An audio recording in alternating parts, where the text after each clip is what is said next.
الحمد لله الحمد لله وحده وكفى وسلام على عباده الذين اصطفى أما بعد فأعوذ بالله من الشيطان الرجيم بسم الله الرحمن الرحيم قد أفلح من تزكى وذكر اسم ربه فصلى وقال النبي صلى الله تعالى عليه وسلم خير جلسائكم من يذكركم الله رؤيته ويزيد في علمكم منطقه ويذكركم بالآخرة عمله آمنت بالله صدق الله العلي العظيم وبلغنا رسوله النبي الكريم জামিয়া ইসলামিয়া দরগাহে হযরত শাহ গরম দেওয়ান রাহিমাহুল্লাহ মাদ্রাসা পীরচক খাদিমনগর শাহপরান সদর সিলেটের উদ্যোগে আয়োজিত আজকের এই অষ্টম বার্ষিক ওয়াজ মাহফিলের সম্মানিত সভাপতি মণ্ডলী, উপস্থিত আমার সরতাজ ওয়াজিবুল ইহতিরাম হযরত উলামায়ে কেরাম, এলাকার গণ্যমান্য মুরব্বীগণ, স্থানীয় এবং দূরদূরান্ত থেকে আগত দিনদরদি কোরআন প্রেমী প্রিয় তাওহীদ জনতা এবং পর্দার আড়ালে থাকা মা বোনেরা, সেই দিন থেকে উলামায়ে কেরাম কোরআন ও সুন্নাহর আলোকে অত্যন্ত গুরুত্বপূর্ণ আলোচনা করছেন। আমার পরেও মধ্যরাত পর্যন্ত ধারাবাহিকভাবে আলোচনা করবেন। আল্লাহ তাআলা সকল হযরতের ইলমে, আমলে, হায়াতে, পরিবারে বরকত দান করুন। আমাদের সবাইকে তাদের উত্তম পরামর্শ ও দিক নির্দেশনার আলোকে নিজেদের জীবন ঢেলে সাজানোর তৌফিক দান করুন। মাদ্রাসার বয়স বেশি দিন হয়নি, মাহফিলও মাত্র অষ্টম মাহফিল। তবে এখানে এসে তো আসর পড়েছে। আসরের পর থেকে এই পর্যন্ত যতক্ষণ দেখলাম, হৃদয়ে এই অনুভূতি জাগলো, আলহামদুলিল্লাহ, আল্লাহ তাআলা অল্প সময়ে বেশ ভালো বরকত দিয়েছেন। দোয়া করি আল্লাহ তাআলা এই প্রতিষ্ঠানের উত্তরোত্তর উন্নতি দান করুন। এই প্রতিষ্ঠানকে পুরো এলাকার জন্য, পুরো অঞ্চলের জন্য হেদায়েতের মার্কাজ বানিয়ে দিন। তো অল্প সময়ে মৌলিক দু একটা বিষয়ের উপর সামান্য আলোকপাত করে আলোচনার ইতি টানবো ইনশাআল্লাহ। যে হাদিসটা আমি খুতবার মধ্যে পাঠ করেছি, আল্লাহ রাসূল সাল্লাল্লাহু আলাইহি ওয়াসাল্লাম এই হাদিসের মধ্যে আমাদেরকে একটা গুরুত্বপূর্ণ নির্দেশনা দিয়েছেন।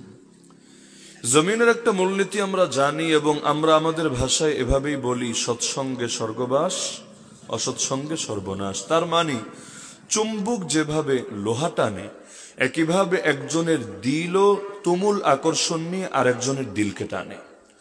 এখন ভালো দিলের কাছে যদি যায়, টানটা ভালোর দিকে গিয়ে পড়ে। খারাপ দিলের কাছে যদি যায়, টানটা খারাপ দিকে গিয়ে পড়ে। দুনিয়াতে যত দামি মোবাইল হোক না কেন, সাধারণভাবে যত মোবাইল আপনাদের পকেটে আছে না কেন, একবার চার্জ দিলেই কিয়ামত পর্যন্ত যায়, বিষয়টা এমন না। বরঞ্চ চার্জে যদি সারাদিন লাগিয়ে রাখেন তাহলে দেখবেন 100 উঠে আছে, 100-র নিচে আর নামে না, না 99 না 98, ব্যাটারি পারফরমেন্স স্বাভাবিক থাকলে। কিন্তু দেখা যাচ্ছে খুলে নিয়ে টেপা লাগবে না, এমনিও ফেলে দিলে নির্দিষ্ট সময় যাওয়ার পর ধীরে ধীরে ধীরে পার্সেন্টেজ খালি কমতেই থাকে। এক পর্যায়ে কমতে কমতে জিরোতে এসে মোবাইলে যায় বন্ধ হয়ে। এভাবেও দীর্ঘকাল ফেলে রেখে কখনো ব্যাটারিটাই যায় ড্যামেজ হয়ে, যেটা আর চালানোর উপযুক্তই থাকে না। আমাদের দিলগুলো এমন, ভালো পরিবেশে গেলে ওই ভালো পরিবেশটা আমাদের জন্য চার্জিং ডিভাইস হয়ে যায়। তখন অন্তরের মধ্যে বিভিন্ন ভালো ভালো চিন্তা, ভালো ভালো খেয়াল, নিজের জীবনের ভালো ভালো স্বপ্নগুলো অন্তরে আসতে থাকে। কিন্তু যখনই ভালো পরিবেশ থেকে আলাদা হয়ে গুনাহের পরিবেশে যদি নাও যায়, এমনি স্বাভাবিক জীবনে গিয়ে পড়ে থাকে, ফ্যামিলি, কামাই, আয় রোজগার এগুলোর মধ্যেও পড়ে থাকে, তবুও দেখা যায় অন্তরের হালতটা ধীরে ধীরে ধীরে একটু একটু নিচে নামতে থাকে, কেমন জানি ভাটা দেখা দিতে থাকে। এটা শুধু আমাদের মতো পাপীদের ক্ষেত্রেই হয়, বিষয়টা এমন না। আল্লাহ রাসূল সাল্লাল্লাহু আলাইহি ওয়াসাল্লামের সাহাবীদের ক্ষেত্রেও বিষয়টা এমনই ছিল। আল্লাহর নবীর এক সাহাবী ছিলেন, নাম হলো হানজালা রাদিয়াল্লাহু আনহু। নাম হয়তো অনেকে শুনেছেন। এসেছেন। এই সেই কপালওয়ালা সাহাবী শহীদ হওয়ার পর ফেরেশতারা আসমানে নিয়ে গিয়ে যাকে গোসল দিয়ে এনেছে। কারণ যখন তিনি জিহাদে বের হয়েছিলেন, এর আগে স্ত্রীর সাথে মেলামেশা করেছেন, গোসল ফরজ হয়েছিল, এমন সময় নবীর পক্ষ থেকে জিহাদের ডাক চলে এসেছে, ইয়া খাইলাল্লাহির কাবি ইলা সাওয়াবিল্লাহির গাবি, হে আল্লাহর অশ্বারোহীরা কে কোথায় আছো, জলদি ঘোড়ায় চড়ো, রবের দেওয়া প্রতিদান জান্নাতের দিকে ধাবিত হতে থাকো। এই কথা শুনে অন্তরে এমন ছটফটানি শুরু হলো, গোসল করবেন, ধীরে ধীরে ফ্রেশ হবেন, প্রস্তুত হবেন, এতটা সবরও তার ভেতরে কুলাচ্ছিল না। নবীর পক্ষ থেকে ডাক এসেছে, ঘরে বসে থাকে আবার কিভাবে, সঙ্গে সঙ্গে অস্ত্র নিয়ে সেই যে নেমে পড়লো ময়দানে, আর ফিরতে পারলো না, সেখানে শহীদ হয়ে গেল। কিন্তু যেহেতু গোসল ফরজ হয়েছিল জিম্মায়, আল্লাহ নিজে এটার ব্যবস্থা করে দিলেন। আল্লাহ রসুল বলেন, আরে আমার হানজালাকে ফেরেশতারা আসমানে নিয়ে গিয়ে গোসল দিয়ে এনেছে, যার জন্য তার নামের সঙ্গে শব্দটা যুক্ত হয়ে গেছে, হানজালা গাসিলুল মালাইকা। মালাইকা মানে ফেরেশতা, গাসিল মানে যাকে গোসল দেওয়া হয়েছে, ফেরেশতারা যারা গোসল দিয়েছে সেই কপালওয়ালা হানজালা। তো এই রকম এত বড় কপালওয়ালা সাহাবী তার জীবদ্দশায় একদিন ঘর থেকে বের হয়েছেন, ঘটনা অনেকেরই জানা আছে, চিৎকার করে করে বলছেন, নাফাকা হানজালা, নাফাকা হানজালা। আরে হানজালা তো মুনাফিক হয়ে গেছে, হানজালা মুনাফিক হয়ে গেছে। যে শোনে সেই পেরেশান, হায় বলে কি, হানজালা মুনাফিক হয়ে গেছে, কেমন কথা। তো চলতে চলতে পড়ে গেল আবু বকর সিদ্দিক রাদিয়াল্লাহু আনহুর সামনে। তিনি বলেন, হানজালা বলো কি এটা? বলল, আরে আল্লাহ রাসূলের সামনে যখন থাকি, তার জবান থেকে কোরআন শুনি, হাদিস শুনি, ওই সময় দিলের হালত থাকে একরকম, আর যখন বিবি বাচ্চার কাছে আসি অন্তরের হালত হয়ে যায় একটু ডিফারেন্ট, ভিন্ন রকম। তো এই যে অন্তরে এক এক সময় এক এক ধরনের হালত আসা, এটাই তো কপটতা, এটাই তো মুনাফিকি। এ কথা শুনে আবু বকর সিদ্দিক রাদিয়াল্লাহু আনহু আর কি সান্ত্বনা দিবেন, তিনি উল্টো নিজে পেরেশান হয়ে বললেন, হায় রে, আমিও তো মুনাফিক হয়ে গেছি। এখন দুইজনে যখন পেরেশান, এখন কে কারে ট্রিটমেন্ট করবে? ডাক্তার নিজেই যদি রোগী হয়ে যায়, তাহলে আরেক রোগীর সেবা কখন করবে? ওয়াগাইরু তাকিয়্যিন ইয়া'মুরুন নাসা বিত-তুকা তাবিবুন ইউদাউই ওয়াত-তাবিবু আলীলু। এখন দুজনে মিলে গেলেন আল্লাহ রাসূলের কাছে। আল্লাহ রাসূল সাল্লাল্লাহু আলাইহি ওয়াসাল্লাম তাদেরকে সান্ত্বনা দিয়ে বলেন, শোনো, তোমাদের দিলের হালত সর্বদা যদি একই রকম থাকতো, আমার কাছে থাকতো যেমন, ঘর বাড়িতে যাওয়ার পরও হুবহু তেমন, তাহলে লা সাফাহাতকুমুল মালাইকা, ফেরেশতারা এসে তোমাদের সাথে মুসাফাহা করত। কেন? কারণ ফেরেশতাদের ঈমান হলো এমন, বাড়ে না কমে না, আল্লাহ এক স্থিরতায় এটাকে স্থির বানিয়ে দিয়েছেন। এখানে বাড়ারও কিছু নাই, কমারও কোনো কারণ নাই, না নফসের ধোঁকা, না শয়তানি ওয়াসওয়াসা, না জীবিকার চাহিদা, না পেটের টান, না যৌনতার টান, না স্ত্রী, না প্রেমিকা, কিচ্ছু লাগে না তাদের। না লাগে ভ্যালেন্টাইন্স ডে আর না লাগে অন্য ডে, কোনো কিছু তাদের লাগে না, সবকিছুর ঊর্ধ্বে। তো তাদের ঈমান হার হালতে একরকমই থাকে। আবার নবীদের ঈমান প্রতি মুহূর্তে বাড়তেই থাকে, বাড়তেই থাকে, বাড়তেই থাকে, বাড়তেই থাকে। যার কারণে আমার রাসূল ডেইলি 100 বার তওবা করেন আল্লাহর কাছে। কেন? নবী বলেন, ইন্নাহু লা ইউগানু আলা কলবি। এর অনেক ব্যাখ্যার একটা ব্যাখ্যা এটাও, এই যে প্রতিটা মুহূর্তে আল্লাহর রাসূলের মাকাম আল্লাহ বাড়াচ্ছেন, প্রত্যেক মুহূর্তে মাকাম বাড়ার পরে নিচের মাকামের দিকে নজর দিচ্ছেন। এখন যে মাকামে আছেন ওটার চাইতে তো আগেরটা একটু নিচে, ওটার দিকে তাকিয়ে বলছেন, আস্তাগফিরুল্লাহ, আল্লাহ আমারে ক্ষমা করো।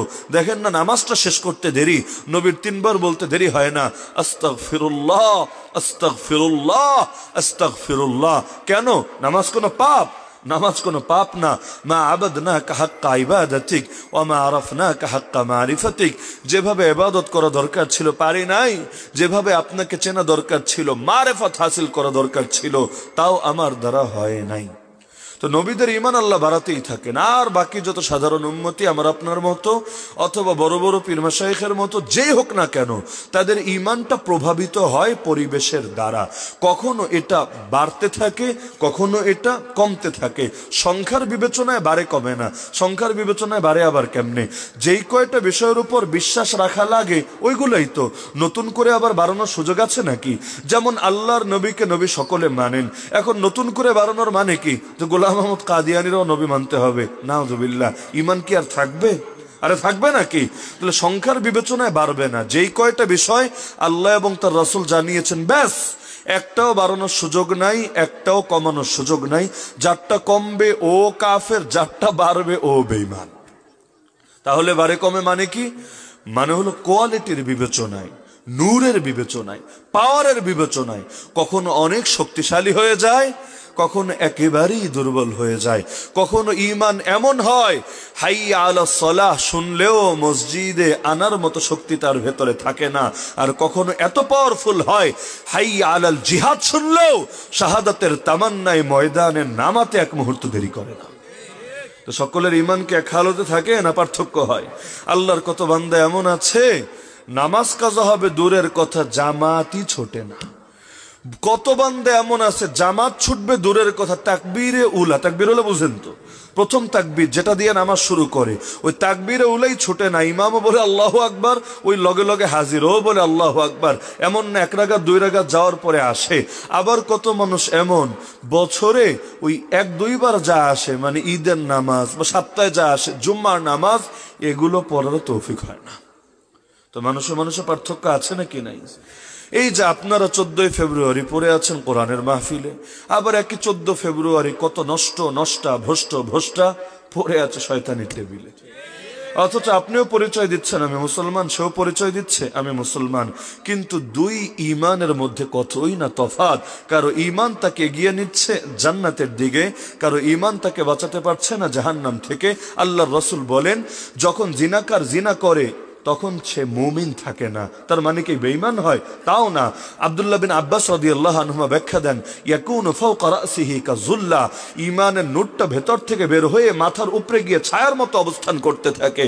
আবার যখন পাপ শেষ করে বড় আশা নিয়ে ফিরে আসে, এবার বুঝে তওবা করবে, এবার বুঝে নিজেকে শুধরে ফেলবে, এভাবে আসা যাওয়া চলতেই থাকে।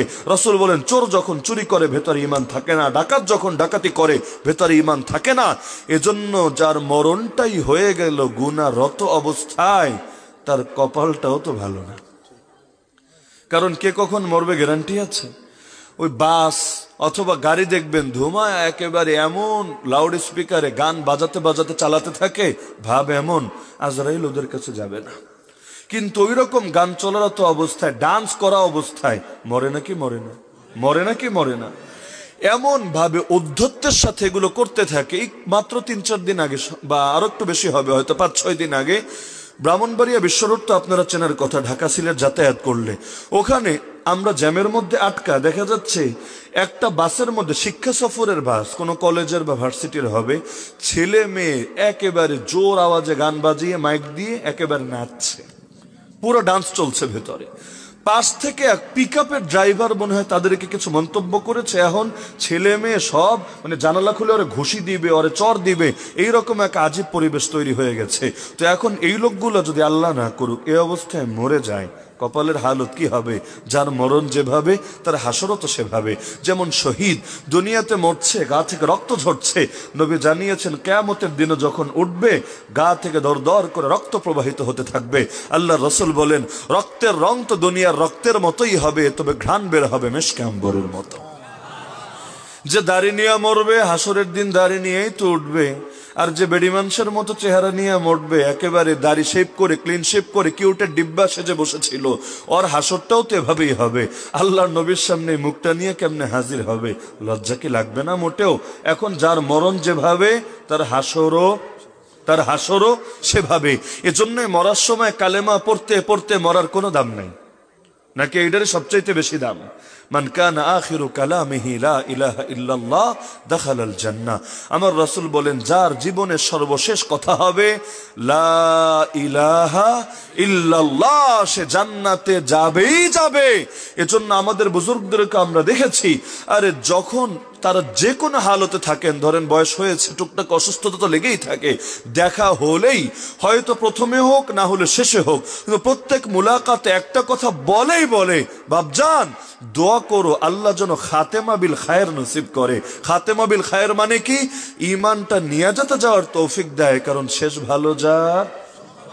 তো এখন মানুষের অন্তর যেহেতু প্রভাবিত হয়, এই কারণে রাসূল বলেছেন, আল মারউ আলা দীনি খালিলি, মানুষ তার বন্ধুর আদর্শের উপরে উঠে আসে। ফালইয়ানজুর আহাদুকুম মান ইউখালিলু, সুতরাং তোমাদের প্রত্যেকে লক্ষ্য রাখবা কাকে বন্ধু বানাচ্ছ। আজকের ছেলেমেয়েরা নষ্ট হচ্ছে কেন? কারণ ওদেরকে এমন মানুষদের মহব্বতে লিপ্ত করে দেওয়া হয়েছে যারা নিজেরাও নষ্ট, যারা নিজেরাও ভ্রষ্ট। এখন বীরদেরকে নিয়ে সমাজে আলোচনা হয় না, না সুলতান মাহমুদ গজনবী, না তারেক বিন জিয়াদ, না মোহাম্মদ মুহাম্মদ আল ফাতেহ না মুহাম্মদ বিন কাসেম, উপরুন তাদের নিয়ে আলোচনা করাকে অঘোষিতভাবে নিষিদ্ধ করে দেওয়া হয়েছে। এগুলোকে জঙ্গিবাদের জিনিসে পরিণত করে ছেড়েছে। এখন আলোচনা হয় কি নিয়ে? এখন চেহারা দেখে কাদের?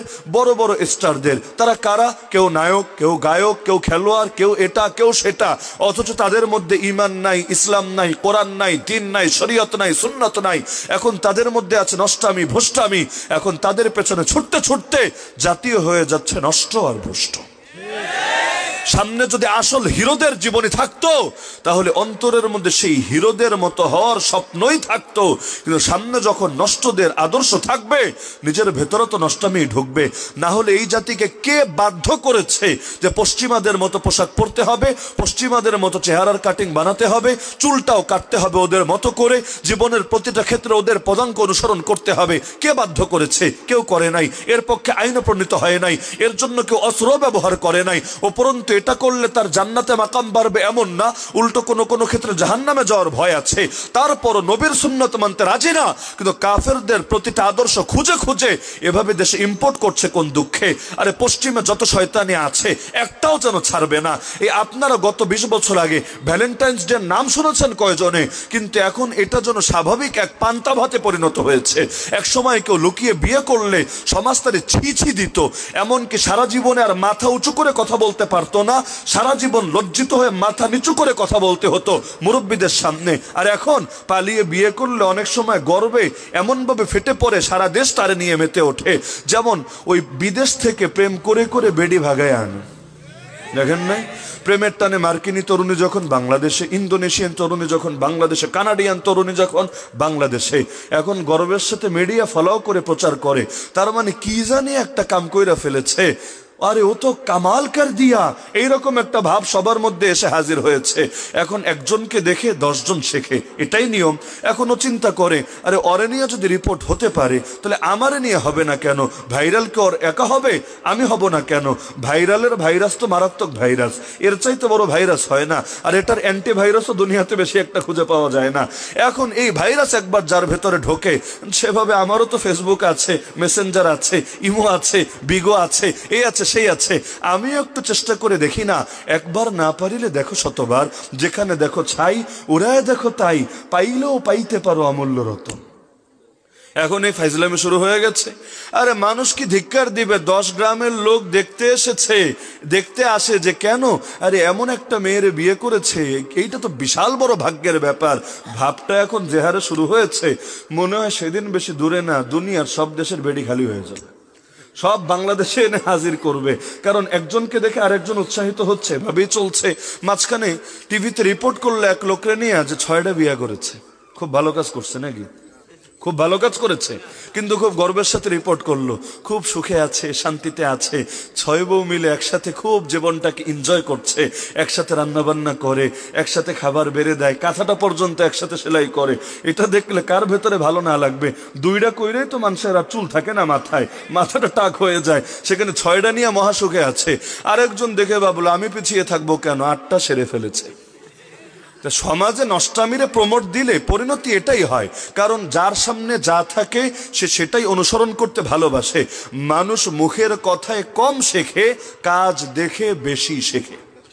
আপনাদের যাদের বাসায় বাচ্চা আছে, আপনারা আজকে গিয়ে চেক করে দেখেন, বাচ্চাদেরকে যতই নীতি কথা শোনান না কেন, দেখবেন মুখের কথায় সে কমই প্রভাবিত হয়।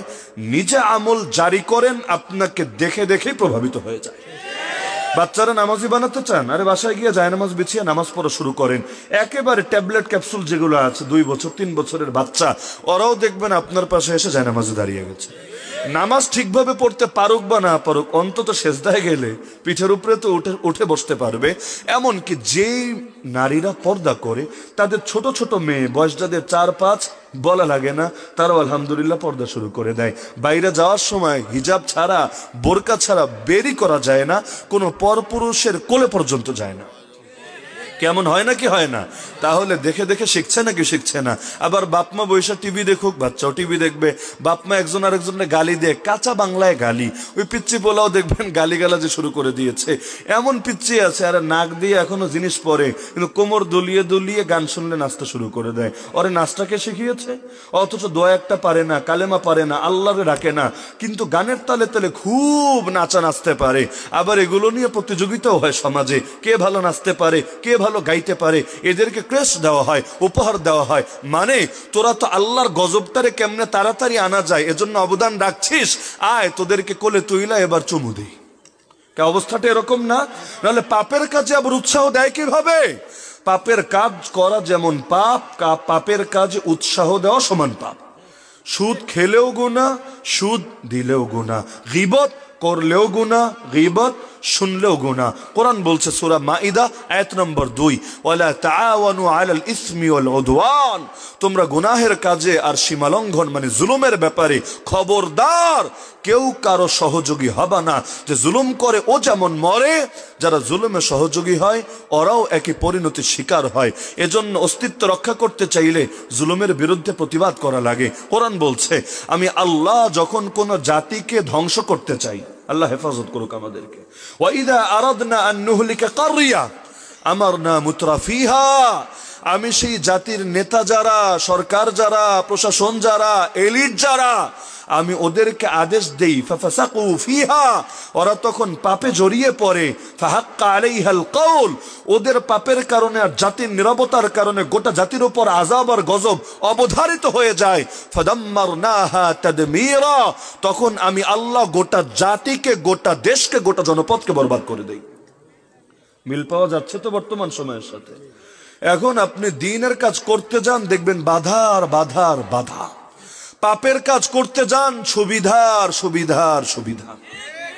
কোরআনের মাহফিল করবেন, দেখবেন কত লাইনের পেরেশানি। কনসার্টের আয়োজন করবেন, দেখবেন গোটা দুনিয়াটাই তো পানির মতো সোজা। যে যত বেশি ভালো থাকতে চায়, সমাজ তার সাথে তত বেশি নিকৃষ্ট আচরণ করে। চাকরি করবেন, উপরেও সব সুদখোর, নিচেও সব সুদখোর। আরে উপরেও সব ঘুষখোর, নিচেও সব ঘুষখোর। মাঝখানে আপনিও বসে সুদ ঘুষ খান, শান্তিতে থাকবেন, কেউ প্যারা দিবে না। কিন্তু নিজে একটু ভালো থাকতে চান, দেখবেন উপরে আর নিচ দিয়া চাপ মাইরা আপনার আলু ভর্তা বানিয়ে দিতে যাচ্ছে। কখনো জানের হুমকি, কখনো ফ্যামিলির হুমকি, কখনো আপনার চাকরির হুমকি। এগুলো চলছে নাকি চলছে না?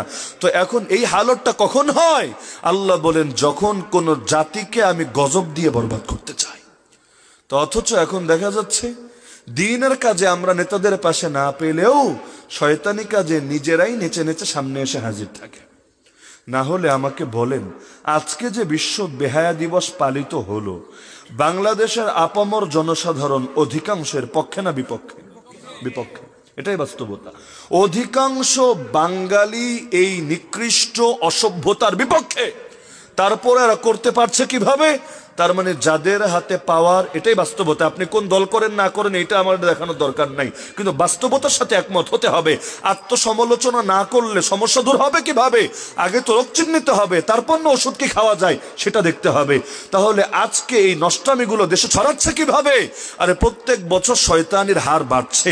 আপনি গত 10 বছরের রিপোর্ট দেখেন বাংলাদেশে, দেখবেন প্রত্যেক বছর গর্ভপাতের হার আগের বছরের চাইতে বেড়েছে, এবং প্রত্যেক বছর বিবাহিত মেয়েরা যেই হারে গর্ভপাত ঘটাচ্ছে, অবিবাহিত মেয়েরা এর চাইতে কয়েক গুণ বেশি ঘটাচ্ছে।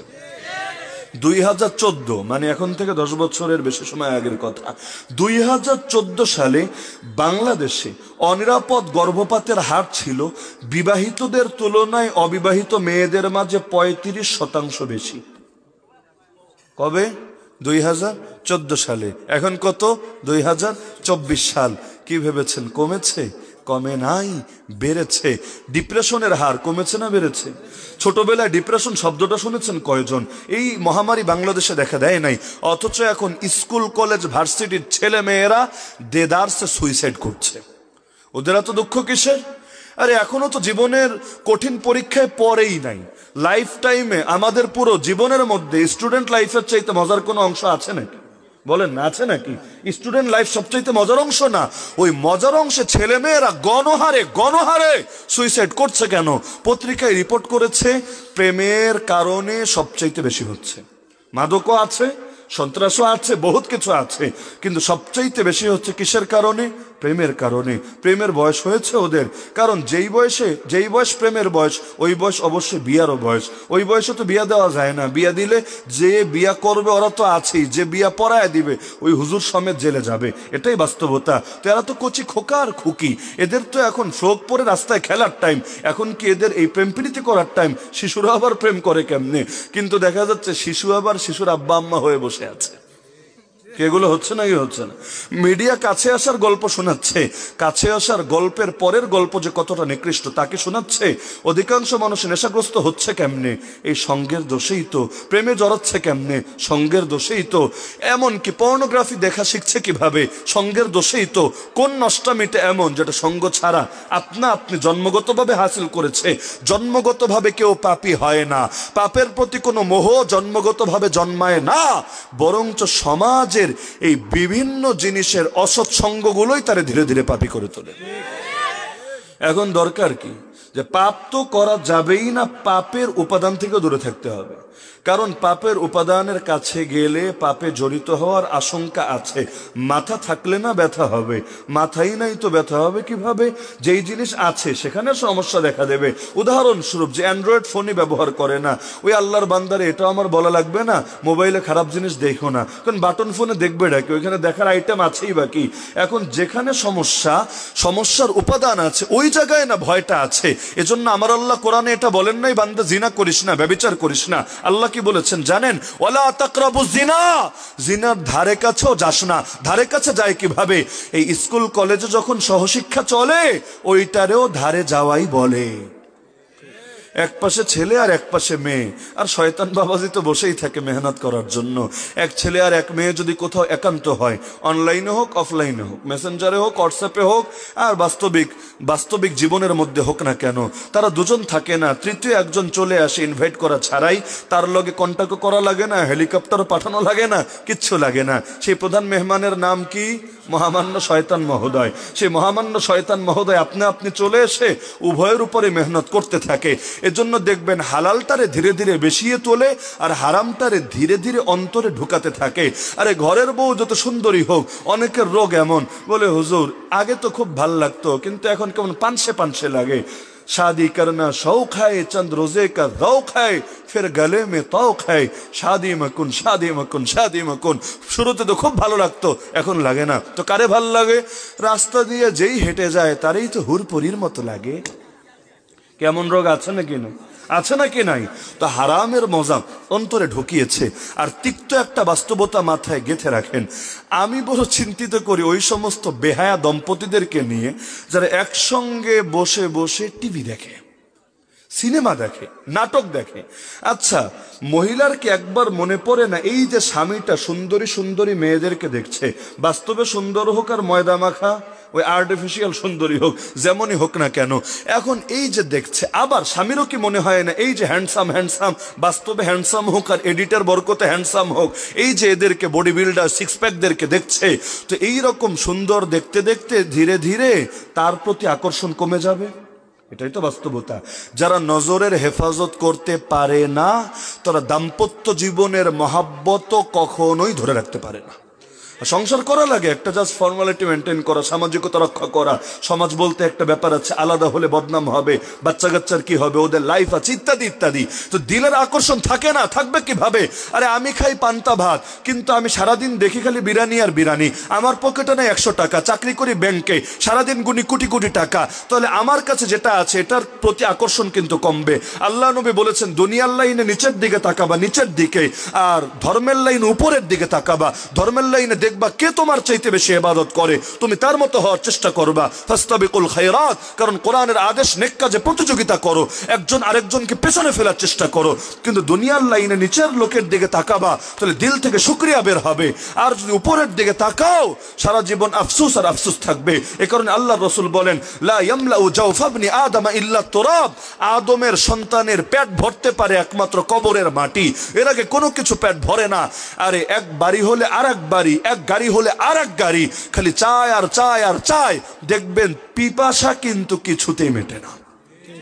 কুল্লু জাদিদিন লাদিদুন, প্রত্যেক নতুনটাই আকর্ষণীয় হয়। প্রতি বছর বছর মোবাইলের মডেল পাল্টাতে হবে, গাড়িটার আরেকটু আপডেট করতে হবে, এরকম লোক নাই মনে হয়। আর নারীরা তো আর আপডেট করতে পারেন অ্যান্ড্রয়েডের ভার্সনের মতো অথবা অ্যাপলের ওএস এর মতো, যে এইটারও আপডেট লাগাই দেই, ওভারনাইট মোটামুটি এটা আপডেট হবে, এইটা তো পারে নাই। কারণ এইটা ধরে রাখে, তলে তলে পরকীয়া শুরু করে। পরকীয়ার পেছনে বড় একটা কারণ এই আপনাদের ঘরে টিভি। বিভিন্ন মেসেজ তো আছেই, কিন্তু যে যারে দেখবে সে তার দিকে আকৃষ্ট হবে। নজরের হেফাজতের কথা কোরআনে কেন এসেছে? কেন? আল্লাহ বলেন কুল্লিল মুমিনিনা ইয়াগুদ্দু মিন আবসারিহিম ওয়া ইয়াহফাযু ফুরুজাহুম। হে নবী, মুমিন পুরুষদেরকে বলুন চোখ যাতে নিচে রাখে, লজ্জাস্থান যাতে হেফাজত করে। একই আদেশ নারীদেরকেও দেওয়া হয়েছে এই আয়াতের পরের অংশে। কেন? দুটোর সম্পর্ক কি? মুফাসসিরিনে কেরাম ব্যাখ্যা করেছেন। আগে বলেছেন দৃষ্টি নত রাখার কথা, পরে বলেছেন লজ্জাস্থান হেফাজতের কথা। তার মানে হলো লজ্জাস্থান হেফাজত করতে পারবে একমাত্র সে দৃষ্টিকে নত রাখতে পারে। যে দৃষ্টি নত রাখতে পারে না সে লজ্জাস্থানকেও হেফাজত করতে পারবে না। সুযোগ পায় না বলে অনেকে সাধু, সুযোগ পেলে সাধু যে কয়জন, এটা ওই কম্বল থেকে যেমন ওই উপরের জিনিসগুলো বাঁচতে শুরু করলে লাস্টে দিন শেষে আর কম্বলের কিছু পাওয়া যাবে না, আমাদের হালতটা এমন হবে। চোর দুনিয়াতে খুব বেশি না, প্রফেশনাল চোর কম, কিন্তু অ্যাক্সিডেন্ট একটা হতে দেরি, পকেটের মোবাইল আর মানিব্যাগ হাওয়া হতে দেরি না। চুরি করলো কারা? সবাই কি প্রফেশনাল চোর? না, সবাই চোর না, কিন্তু সুযোগ পায় না বলে অনেকেই ভালো থাকে। সামনে যখন সুযোগ এসে ধরা দেয় আর ঠিক থাকতে পারে না। নবী দেবরকে মরণ বলেছেন কেন? কারণ তো কিছু না কিছু আছে। আরে সব পরপুরুষের থেকেই তো নিজেকে পর্দানশীল রাখতে হবে, তো দেবরকে আলাদা ফোকাস দিলেন কেন আল্লাহ রসুল? হাইলাইটের কোনো না কোনো কারণ তো আছে। সেই কারণ হলো রক্ষকে যখন ভক্ষক হয়ে যায় পরিণতি বড়ই মন্দ হয়ে যায়। প্রতিবেশীর ব্যাপারেও আলাদা সতর্কতা এসেছে কেন? কারণ প্রতিবেশী তার প্রতিবেশীকে সেফটি দিবে, সে নিজেই যদি তার পেছনে লেলিয়ে পড়ে তাহলে জাতির মধ্যে নারীদের নিরাপত্তা থাকবে কিভাবে? নারী অধিকার নিয়ে তো খুব আলাপ হয়, নারীর ক্ষমতায়ন নিয়ে তো খুব গল্প চলে, কিন্তু নারীর নিরাপত্তাই তো দেওয়া গেল না স্বাধীনতার 52 বছরে। নারী ঘরে নিরাপদ না, নারী বাইরে নিরাপদ না, নারী শিক্ষা প্রতিষ্ঠান নিরাপদ না। আর একে তো রেপ তো হচ্ছে কিন্তু জানেই মেরে ফেলছে। এক হলো ইজ্জত নেওয়া, আর এক হলো জানেই মেরে ফেলা। তার মানে কোন পর্যায়ের ভয়াবহ হালত নিয়ে উপনীত করেছে। নারীদেরকে বানিয়েছে খালি চাহিদা পূরণ করার উপকরণ, সেক্স টয়ের মতো করে। তো নারীকে তো আল্লাহ এই জন্য সৃষ্টি করেন নাই। আল্লাহ তো তাকে এমন মর্যাদাসীন বানিয়েছেন, সন্তানের জান্নাতও রেখেছেন মায়ের পায়ের তলে। তো এত দামি নারী এত লাঞ্ছিত হচ্ছে কেন? এর দায়ও আমাদের ক্ষমতাসীনদের, কারণ তারা এই দেশের মধ্যে এই পরিবেশটা ছড়াতে সক্ষম হয়েছে যে নারী মানেই প্রেম, নারী মানেই শারীরিক আকর্ষণ, নারী মানেই এই সমস্ত প্রেম ভালোবাসা ইত্যাদি। না হলে গল্পেও নারী, সিনেমায়ও নারী, নাটকেও নারী, কবিতায়ও নারী, উপন্যাসেও নারী, বিজ্ঞাপনেও নারী, বিলবোর্ডেও নারী। তাও নারীর পোশাক যত ছোট হবে সে তত সুন্দরী, পুরুষের পোশাক যত বড় হবে সে তত স্মার্ট। আরে গেঞ্জি পরেছে, তার উপর শার্ট, তার উপর ব্লেজার, হ্যান্ডসাম বয়, বুকের পশম দেখা যাচ্ছে না, সেই মাশাআল্লাহ। কিন্তু নারীর ক্ষেত্রে যত ছোট হবে, যত ছোট, এমন ছোট যদি হয় ভেতরে সবও দেখা যাচ্ছে, তাহলে বলবে না এইটা না একটা কিউটের ডিব্বা। খবরও যদি পড়ায় তাহলে পুরুষের ক্ষেত্রে দেখবেন তারা আবৃত করে রাখে, এমনকি জামা নামাতে নামাতে টাকনুর নিচে পর্যন্ত নামায়, যাতে কষ্ট করে ঝাড়ু দেওয়া লাগে না, হেঁটে গেলে আপনি আপনি ঝাড়ু হয়ে যায়। তো পুরুষের ক্ষেত্রে খালি নামাবে আর বেড়িদের ক্ষেত্রে খালি উঠাবে। এখন পুরুষ নিসফে সাকে জামা পরে না, এখন নারীরা নিসফে সাকের উপর আমল করে। এটাই বাস্তবতা কিনা? তো এখন স্কুল কলেজে একসঙ্গে যখন পড়বে সোহবতের প্রভাব তো আসবেই। নারীর ভেতর নারীত্ব, পুরুষের ভেতর পুরুষত্ব। আর মহামান্য শয়তান মহোদয় তো বসেই আছে এদেরকে উস্কানি দেওয়ার জন্য। আর এখন তো যৌন বিজ্ঞান আর যৌন শিক্ষার নামে যা ক্লাস করানো হচ্ছে, এখন ম্যাডামই পড়াক আর সারি পড়াক, এখন যেই জেন্ডারের লোকে পড়াবে, ছাত্রদের মধ্যে ভিন্ন জেন্ডারের মানুষও আছে, এন্ড ম্যাডাম এসে যদি পড়ায় ছাত্রদের ভেতরে তো বিভিন্ন সুরসুরি শুরু হবে।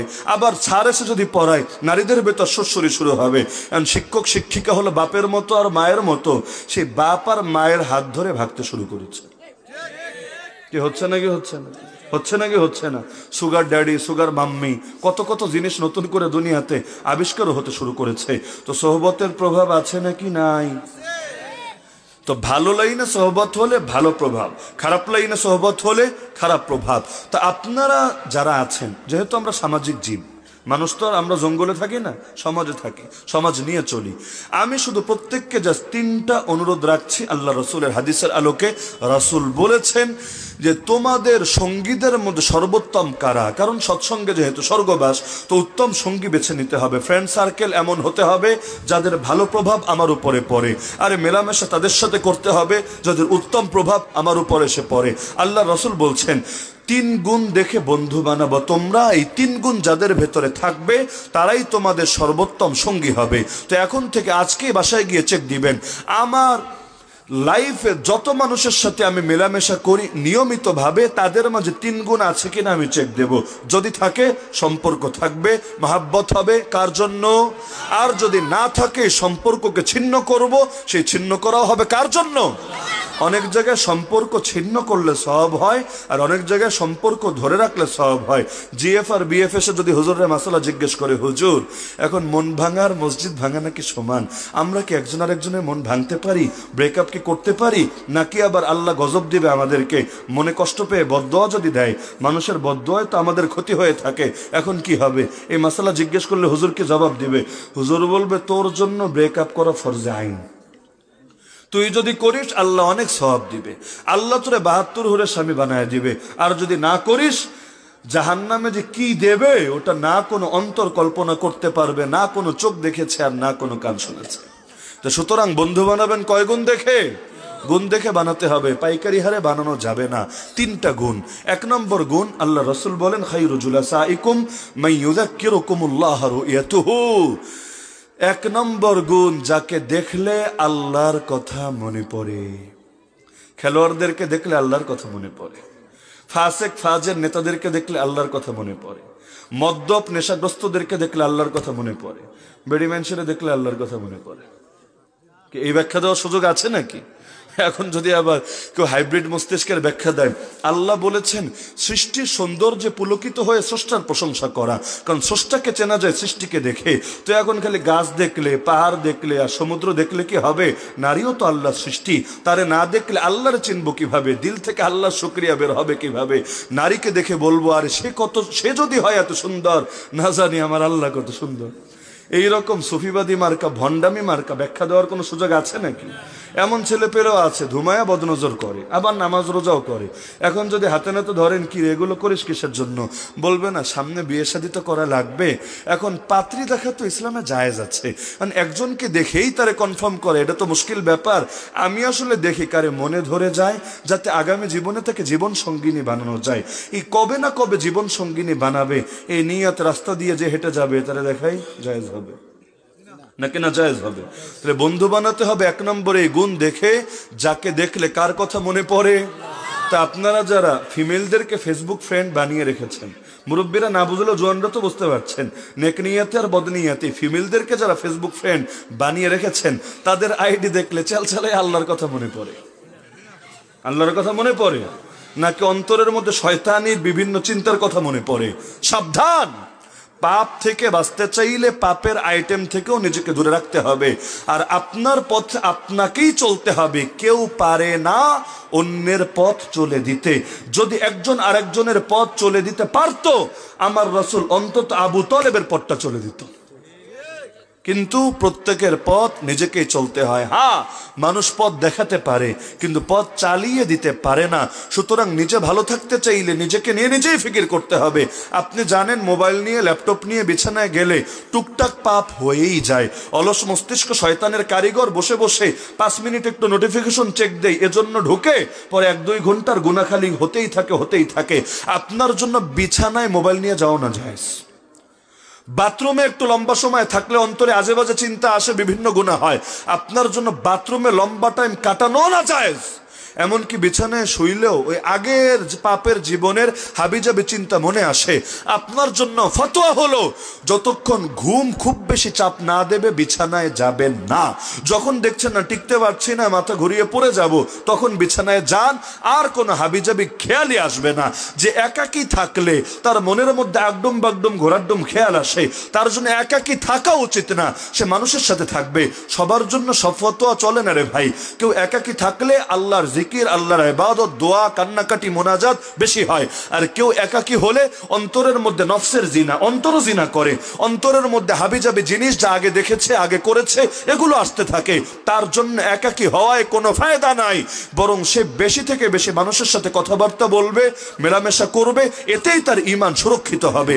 এমন কেমন লোক আছে একাকী হলে ডিপ্রেশনে পড়ে যায়, বিভিন্ন রকম অস্থিরতা তার ভেতরে আসে, তার জন্য একাকী হওয়া জায়েজই হবে না। সে বেশি বেশি বন্ধু বান্ধবের সাথে কথাবার্তা বলবে, হ্যাঁ গুনাহের কথা না, স্বাভাবিক কথা অথবা দ্বীনের কথা, ইনশাআল্লাহ ডিপ্রেশনও তার থেকে দূরে থাকবে। আর কাটা তুলতে হয় কাটা দিয়ে, এক প্রেমকে কাটাতে হয় আরেক প্রেম দিয়ে। হারাম রিলেশন থেকে বের হতে চান, আল্লাহর প্রেম অন্তরে ঢুকান, রসুলের প্রেম অন্তরে ঢুকান, জিহাদের প্রেম, শাহাদাতের প্রেম অন্তরে ঢুকান। আরে যে জান্নাতের হুরকে ভালোবাসে সে দুনিয়ার 2 পয়সা নষ্ট ভুষ্টাকে ভালোবাসতে পারে না। যে শাহাদাতের তামান্নায় দেওয়ানা হয়ে থাকে, আরে তার জন্য এক দেশ ছেড়েও আরেক দেশে চলে যাওয়া। এই শাহপরান, শাহ গরম দেওয়ান, শাহ জালাল কোত্থেকে এসেছেন? শাহাদাতের টানেই তো ছুটে এসেছেন। এটাও তো প্রেম। কেউ প্রেমের টানে দেশ ছাড়ে, কেউ শাহাদাতের টানে ভূমি ছাড়ে। এক প্রেমকে কাটতে হয় আরেক প্রেম দিয়ে। তো খারাপ প্রেম কাটবেন, ভালো প্রেম গড়তে হবে। আল্লাহর জিকিরের প্রেম গড়েন না। দেখবেন আরে বান্ধবীর নাম মুখে আগে না নিলে ভাল লাগতো না, এখন আল্লাহর নাম না নিলে অস্থির লাগতে থাকে। আল্লাহর নামই আপনার জন্য মধুর বাণীতে পরিণত হয়েছে। প্রেম এটাও আল্লাহর নেয়ামত। অনেকের হৃদয় শক্ত, এত শক্তের শক্ত দোয়ায়ও জীবনে চোখে এক ফোঁটা পানি আসে না। কিন্তু যাদের দিল নরম, এটাকে যদি কাজে লাগাতে পারে আল্লাহর ওলি হয়ে যাবে ইনশাআল্লাহ। কারণ জিনিসের অভ্যাসগুলোর মোড়টা ঘুরিয়ে দিলেই এই অভ্যাস আপনাকে জান্নাতে নিবে। ওমর আগেও রাগী ছিলেন, ওমর পরেও রাগী ছিলেন, কিন্তু আগে রাগটা গিয়ে পড়তো নবীর বিরুদ্ধে, নবীর কল্লা কাটতে বের হয়েছিলেন। কিন্তু পরে রাগটা গিয়ে পড়লো আবু জাহাল গংদের বিরুদ্ধে। আল্লাহ তাকে আল ফারুক, হক আর বাতিলের মধ্যে পার্থক্যকারী বানিয়ে দিয়েছেন। তো যে কোনো জিনিসের ভালো ব্যবহারও আছে, খারাপ ব্যবহারও আছে। আপনার ট্রেনিং আছে, এই ট্রেনিং নিয়ে আপনি যদি ব্যয় করেন ইসরায়েলের এই জায়নসদের বিপক্ষে, আল্লাহর দ্বীনের বড় ফায়দা হবে। কিন্তু গিয়ে যদি ব্যয় করেন মাজলুম মুসলমানদের বিপক্ষে, আল্লাহর দ্বীনের বড় ক্ষতি হবে। তো যে কোনো জিনিসের, আপনারা যারা জেনারেল শিক্ষায় শিক্ষিত, অনেকে হীনমন্যতায় ভোগে, হায় মাদ্রাসায় পড়লাম না, মাদ্রাসায় পড়লেই হতো সেই হতো। হ্যাঁ, যেটা হওয়ার তো হয়েছে, কিন্তু আপনি যা হাসিল করেছেন, আরে সেটা দিয়েও দ্বীনের বড় খেদমত করতে পারবেন, যেটা আমার মতো মোল্লা মৌলবী পারবে না। আপনি আপনার শাস্ত্রে পারদর্শী হন না, এটা দিয়ে আপনি এই টেকনোলজির যুগে, সায়েন্সের যুগে দ্বীনের এমন এমন, জিহাদের এমন এমন খেদমত আঞ্জাম দিতে পারবেন, যেটা হাজার হাজার আমরা মোল্লা মৌলবী মিলেও পারবো না। তো যে কোনো জিনিসের ভালো ব্যবহারও আছে, খারাপ ব্যবহারও আছে। আর স্ত্রীর হালাল প্রেমে আপনি নিজেকে একেবারে চূড়ান্ত আকৃষ্ট বানান না। যে যা বলে বলুক, বউ পাগল বলবে, এই বলবে সেই বলবে, আরে বলুক না। স্ত্রীর প্রেমে দেওয়ানা হন। এমনকি একজন আরেকজনের সাথে বিভিন্ন বিষয় প্রয়োজনে শেয়ার করেন। আপনার যদি এমন হয় যে না, আমি ফেসবুকে ঢুকলে গুনাহ হয়, এখানে ঢুকলে গুনাহ হয়, ওখানে ঢুকলে গুনাহ হয়, পাসওয়ার্ডও শেয়ার করে রাখেন, তার ডিভাইসে আপনার আইডিও লগ ইন দিয়ে রাখেন, একজন আরেকজনকে চোখে চোখে রাখেন, নজরদারি করেন। তাহলে অনেক ক্ষেত্রে দেখবেন না চাইলেও আপনাকে গুনাহ থেকে বিরত থাকতে হচ্ছে। একজন আরেকজনের হিসাব নেন, গুনাহের হিসাব, যে সাবধান আজকে কোনো বদনজর হয় নাই তো। সেও বলবে যদি হয় তাহলে আল্লাহ আমাকে মাফ করো, তুমিও দোয়া করো যাতে আল্লাহ আমাকে গুনাহ থেকে বাঁচার তৌফিক দেন। এভাবে যদি হিসাব একজন আরেকজনের নিতে থাকে, আরে দুনিয়ার লাইনে ঠিকই নাই, টাকা পয়সার লাইনে ঠিকই নাই। টাকা পয়সা থাকলে কি আর না থাকলে কি? আমার নবী ক্ষুধার জ্বালায় পেটে পাথর বাঁধেন নাই, আমার নবীর ঘরে মাস পার হয়েছে চুলা জ্বলে নাই, এমন হয় নাই। তো দুনিয়া থাকলে কি আর না থাকলে কি? কিন্তু দিন না থাকলে তো সবই বরবাদ। তো স্বামী আর স্ত্রী একজন আরেকজনের সহযোগী হতে হয়। দুনিয়ার লাইনে খালি না, আখিরাতের লাইনেও একজন আরেকজনের সহযোগী হলে তখন না দিন পালন সহজ হয়। আরে ওই স্বামী কত না ভাগ্যবান যার স্ত্রী তাকে তাহাজ্জুদের জন্য জাগিয়ে দেয়। ওই স্ত্রী কত না ভাগ্যবান যার স্বামী তার দিলে কখনো অলসতার উদাসীনতা আসলেও আখিরাতের কথা শুনিয়ে শুনিয়ে সব উদাসীনতা দূর করে দেয়। বাইরে এসে যে ইলম শেখে, শেখ মাশায়েখের সোহবতে গিয়ে ইসলাম সম্পর্কে যে জ্ঞান হাসিল করে, স্ত্রীকে গিয়ে সেটা জানিয়ে তাকেও জ্ঞানী বানানোর চেষ্টা করে। আরে কত সৌভাগ্যবান এই স্বামী, কত সৌভাগ্যবান এই স্ত্রী। এটাই তো হওয়া দরকার নাকি? তো নবী বললেন 1 নম্বরে গুণ হলো যারে দেখলে কার কথা মনে পড়ে? কিছু চেহারা এমন আছে সেটা দেখলে আল্লাহর কথা মনে পড়ে, কিছু পোশাক এমন আছে সেটা দেখলে আল্লাহর কথা মনে পড়ে। তো নবী খালি চেহারার কথা বলেন নাই, ফুল অংশটাই দেখবেন আল্লাহওয়ালাদেরকে দেখলে আল্লাহর কথা মনে পড়ে, শয়তানওয়ালাদেরকে দেখলে শয়তানের কথা মনে পড়ে, গাঞ্জাওয়ালাদেরকে দেখলে গাঞ্জার কথা মনে পড়ে, ধান্দাওয়ালাদেরকে দেখলে ধান্দাবার কথা মনে পড়ে। সুতরাং বন্ধু বানাতে হবে এমন লোকদেরকে যারা আল্লাহকে ভালোবাসে। পারবেন তো ইনশাআল্লাহ? এর জন্য বন্ধু ছাঁটাই করা লাগলে করবেন। এত বন্ধু দিয়ে কি হবে? কে কবরে আলো জ্বালাবে, কে কিয়ামতে ডান হাতে আমল নামা এনে দেবে, কে মিজানে নেকের পাল্লা ভারী করে দেবে, কে আরশে আজিমের নিচে ছায়া হবে, এই বন্ধুরাই দুশমন হবে আমার। কোরআন বলছে আল আখিল্লাউ ইয়াউমা ইদিন বাদুহুম লিবাদিন আদু ইল্লাল মুত্তাকিন। সেদিন অন্তরঙ্গ বন্ধুরাও অন্তরঙ্গ বন্ধু, ক্লোজ ফ্রেন্ডের দুশমন হবে, তবে মুমিন মুত্তাকিদের ক্ষেত্রে এটা হবে না। তার মানে আল্লাহর ভয় যাদের দিলে আছে কেউ কারো দুশমন হবে না। কত আপন হবে জানেন? সহিহ হাদিসে আছে, যখন আল্লাহ কিছু মানুষকে তাদের পাপের কারণে সাময়িক জাহান্নামে ফেলে দিবেন, আর আল্লাহ তাআলা অন্যান্য মুমিনদেরকে তাদের নেক আমলের বরকতে আল্লাহ বলবেন যাও জান্নাতে চলে যাও। তারা বলবে আয় আল্লাহ আমরা জান্নাতে যাব, কিন্তু আমাদের ভাইয়েরা জাহান্নামে পড়ে থাকবে, দিল তো মানে না। সল্লু মানা ওয়া সামু মানা ওয়া হাজ্জু মানা। আল্লাহ একসাথে নামাজ পড়েছি, একসাথে রোজা রেখেছি, একসাথে হজ করেছি, আজ তারা থাকবে জাহান্নামে, আমরা থাকবো জান্নাতে। আল্লাহ একটা চান্স দাও না তাদেরকে জাহান্নাম থেকে বের করার জন্য। আল্লাহ বলবেন ঠিক আছে মুমিনরা তোমরা যাও, যাকে যাকে চেনো মুমিন হিসাবে তাদেরকে বের করে আনো জাহান্নাম থেকে, একজন একজন করে সবাইকে বের করে আনবে, যার সাথে যার মহব্বত থাকবে। আল্লাহ বলবেন যথেষ্ট হয়েছে? বলবে হ্যাঁ আল্লাহ যথেষ্ট হয়েছে। তখন বলবেন তোমরা তোমাদের মহব্বতের খাতিরে সুপারিশ করে বের করে এনেছো, এবার আমি বের করব। তখন আল্লাহ তাআলা তার হাত দিয়ে এমন ভাবে বের করে আনবেন যাদের দিলে দানা পরিমাণ ঈমান থাকবে, আল্লাহ সবাইরই মুক্ত করে দেবেন। আল্লাহর জন্য মহব্বতের দাম আছে নাকি নাই? সহি হাদিসে কুদসিতে আছে কিয়ামতের ময়দানে আল্লাহ নিজে ডেকে ডেকে বলবেন আইনাল মুতাহাব্বুনা লিজালালি। আরে আমার ওই সমস্ত বান্দাগুলো কোথায় যারা একজন আরেকজনকে ভালোবাসতে একমাত্র আমার জন্য? আরে সামনে আসো তোমরা। আল ইয়াউমা উযিল্লুহুম ফি যিল্লি ইয়াউমা লা যিল্লা ইল্লা যিল্লি। আজ আমি আল্লাহ তোমাদেরকে আমার ছায়ায় জায়গা দেব যেদিন আমার ছায়া ছাড়া আর কোনো ছায়াই নাই। সুতরাং মহাব্বত, বন্ধুত্ব, ভ্রাতৃত্ব গড়তে পারলে এমন গড়েন, তাদের সাথে মহাব্বত গড়েন যারা আখেরাতে আপনার উপকারে আসবে, হাশরের ময়দানে আরশে আজিমের নিচে একসঙ্গে বসবে।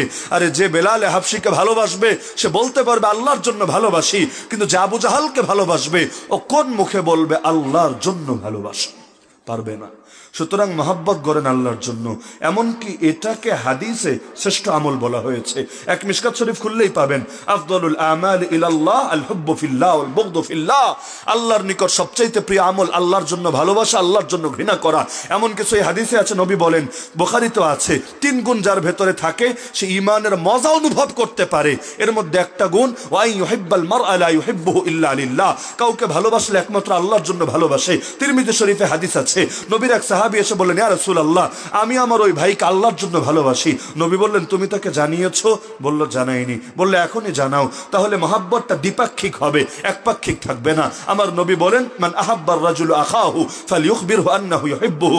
যে যাকে ভালোবাসে আল্লাহর জন্য সে যাতে তাকে জানিয়ে দেয় আমি তোমাকে ভালোবাসি আল্লাহর জন্য। সালামের এত দাম কেন? কারণ এতে মহাব্বত পয়দা হয়। হাদিয়ার এত দাম কেন? এতে মহাব্বত পয়দা হয়। এমনকি হাসি মুখে কথা বললে সৎকার সব লেখা হয় কেন? কারণ এতেও মহাব্বত তৈরি হয়। জামাতে নামাজের এত গুরুত্ব কেন? কারণ সবাই ঘরে ঘরে পড়লে মিল মহাব্বত হবে না, আসবে। আরে জুম্মার মসজিদে কিছু লোক আসবে, ঈদে আরো বেশি পরিমাণ লোক আসবে। এই যে দেখা সাক্ষাৎ মিল মহাব্বত হবে। যেখানেই মহাব্বত তৈরি হয় ইসলামের নজরে সেটার দাম অনেক বেড়ে যায়। এমন কি যদি 2 ভাইয়ের মধ্যে মিলমিশ তৈরি করে দিতে পারেন যাদের মধ্যে মনোমালিন্য ছিল, আল্লাহ আপনার জান্নাত দিয়ে দেবেন ইনশাআল্লাহ। তা সুতরাং বন্ধু হবে তারা যাদেরকে দেখলে মনে পড়ে কার কথা? 2 নম্বরে ওয়াজিদু ফি ইলমিকুম মানতিকুহু, যার কথা শুনলে ইলম বেড়ে যায়। কিছু মানুষের কথা শুনলে কোন সিনেমা কেমন এটা জানা যায়, কোন খেলোয়াড় কেমন এটা জানা যায়, আরে কোন পর্ন স্টার কেমন এটা জানা যায়, কোথায় কি ধান্দা চলে কারবার চলে এগুলো জানা যায়। কিছু মানুষের কথা শুনলে ইলমের বিষয়ে জানা যায়। নবী বললেন বন্ধু হবে তারা যাদের কথা শুনলে কি বাড়ে? ইলম। আখিরাতের ইলম না দুনিয়ার ইলম? নবী ভাগাভাগি করেন নাই, উভয়টাই হতে পারে। দুনিয়ার ইলমেরও দরকার আছে নাকি নাই? তার মানে যার কথায় আমার ইলমের ফায়দা হবে, যেমন ধরেন আমি হুজুর, আপনি ডাক্তার, আমার কথা শুনলে হুজুরের লাইনে সে ইলম পাবে, আপনার কথা শুনলে ডাক্তারি লাইনে সে ইলম পাবে। ডাক্তারির প্রাথমিক বিদ্যাটাও তো সকলে জানা থাকলে ভালো, যাতে করে বিপদে পড়লে অন্তত নিজের না হলেও কোনো ভাইয়ের খেদমত আঞ্জাম দিতে পারে। ময়দানে কোনো মজলুম, কোনো শহীদকে দেখলেও যাতে সেই সময় তার টুকটাক খেদমত করতে পারে। তো এর সোহবতে গিয়েও যদি সে সময় কাটায়, এই সময়গুলো নেক আমলে লেখা হবে। 2 নম্বর গুণ, যাদের কথা শুনলে কি বাড়ে? সুতরাং ফেসবুক ফ্রেন্ড হলেও এটাও তো বন্ধু। বন্ধুর তো বহুত ক্যাটাগরি আছে না, এখন এটাও তো বন্ধু। এমন লোকদের ছাঁটাই করবেন যাদের থেকে শেখার কিচ্ছু নাই, মাথায় রাখবেন। একমাত্র এমন লোকদের সাথে অ্যাড থাকবেন বা ফলো করে রাখবেন যাদের থেকে শেখার কিছু আছে। এখন ভিডিও একটারে ঢুকায় রাখবেন, ও ছবি আপলোড দিবে, ইচ্ছায় অনিচ্ছায় নজর গিয়ে পড়বে। নজর পড়া মানে অন্তরে কুমন্ত্রণা ঢুকবে, কুমন্ত্রণা ঢোকার মানে নামাজের মজা লাগবে না, রাতের বেলা জাগার তৌফিক হবে না, জিকির আজকার আপনার দ্বারা হবেই না, এবং আল্লাহ না করুক আল্লাহ আপনাকে পাপের কারণে ধীরে ধীরে পথ থেকেও সরিয়ে দিতে পারে। বহুত লোক একসময় জান দেওয়ার জন্য ফেদা ছিল, কিন্তু এখন নামাজও পড়ে না, মুখে দাড়িও নাই, লেবাসও নাই, কিচ্ছু নাই, বরবাদ হয়ে গেছে, বরবাদ একমাত্র এই পাপের পথে যাওয়ার কারণে। এই কারণে যেই লাইনগুলোতে মানুষ এগুলোর ব্যাপারে সতর্ক থাকে না, আমরা আমাদের ছাত্রদেরকে ওই লাইনের ধারে কাছেও যেতে দেই না। অনেকে আছে গল্প, কবিতা, সাহিত্য চর্চা করতে করতে গিয়ে ওই বাম রাম সেকুলারদের মধ্যে কিছু বন্ধু বান্ধবী গড়ে তোলে। এই যে দেখা যাচ্ছে বইমেলা চলছে না, এই বইমেলার মধ্যে হুজুর মানুষ বেডিগুলোকে ছবি তুলছে। গায়রত্ব থাকা দরকার। পাপ করতে মনে চায় তো ঘরে লুকিয়ে কর, অন্তত নিজে মরবি, জাতি মরবে না। কিন্তু ইমানি গায়রাত কতটুকু নষ্ট হয়ে গেলে নিজেই এই রকম ফিতনার দায়তে পরিণত হতে পারে, আমলের দ্বারা জাতিকে ফিতনার দিকে দাওয়াত দিচ্ছে। তো সুতরাং এগুলো থেকে সাবধান। এমন লোকদেরকে বন্ধু বানাবেন যাদের থেকে কিছু শেখার আছে। মনে থাকবে তো ইনশাআল্লাহ। ফেসবুক লাইফ আর বাস্তবিক লাইফ আর যেখানের লাইফ ওখানের লাইফ, কিন্তু মাথায় রাখবেন এমন কারো সঙ্গে চলবো না যারা হুদাই শুধুই টাইম নষ্ট। জীবন কাকে বলে? জীবন মানে সময়। সময় চলে গেল, জীবন চলে গেল। মোমবাতি যেমন জ্বলতে থাকলে গলে গলে পড়ে যায়, এক এক মুহূর্ত গেলেও জীবনটা ধীরে ধীরে শেষ হতে থাকে। সুতরাং সময়কে নষ্ট করবেন না আল্লাহর ওয়াস্তে। প্রতিটা মুহূর্ত নিয়ে আল্লাহ ধরবে আপনার কিয়ামতের ময়দানে।